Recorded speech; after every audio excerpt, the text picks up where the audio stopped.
It's a family nobody wants to be a member of, but we are.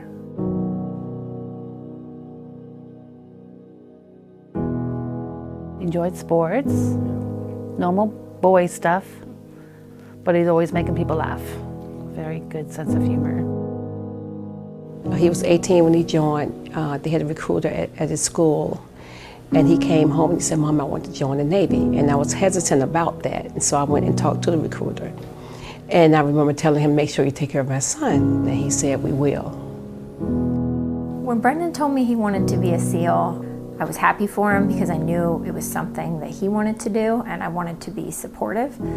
But at the same time, I was scared.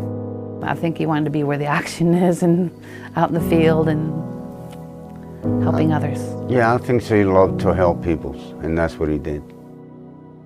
He was excited. I mean, as soon as he received his trident, he was ready to go and deploy. I was ready for him to go because I felt that the sooner he got over there, the sooner he was going to be able to get back to me. It really was hard on us because we went there, we took him to the ship and watched the sell off and saw a tear fall from his eye. He deployed on March 9th, which is my birthday in 2010, but I'll never forget those few moments before we left that day. And we always had this thing where we never wanted to say goodbye to each other because that seemed very permanent and very final. We would always say, "See you later."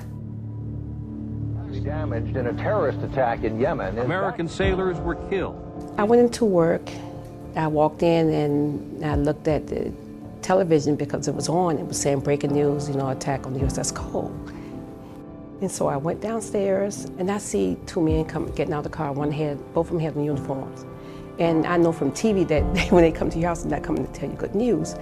And that's when they told me, Mr. McDaniels, he said, "I have to tell you that your son is dead."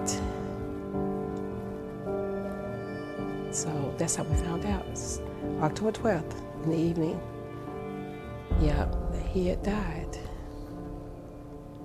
So this would have been their 59th combat mission on that deployment to Afghanistan. And they had a really successful deployment. They were ready to pass off to another SEAL team that came in. And on that mission, he lost his life there in Afghanistan in that helicopter. They were in a CH-46 and it was shot down. And all 7 perished.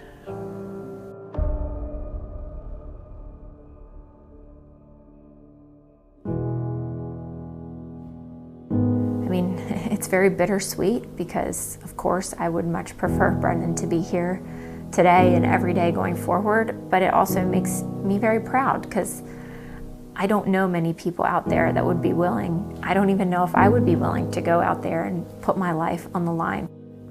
It's tough, because you got your son buried out there, and then you see many others buried up there, when it's so many, and it's sad. When we buried Manuel there, he was the last row, and then 10 years later now, there's like 15 more rows of graves that people have served and lost their lives. I couldn't ask for a better son. He was really a good son.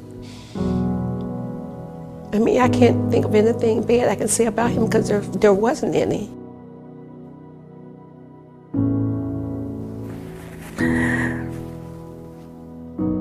We're proud of him and everything he did.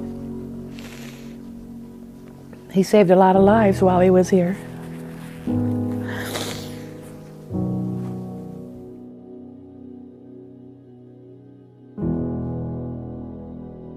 My perspective in life has really changed, and I value and appreciate people, and I appreciate the chance to just be able to experience life. And even though it's a different version of life, it's still something that I'm thankful for. And I know I have that chance because men like Brendan and men and women that serve in the military selflessly put their lives on the line each and every day so that I'm able to do that.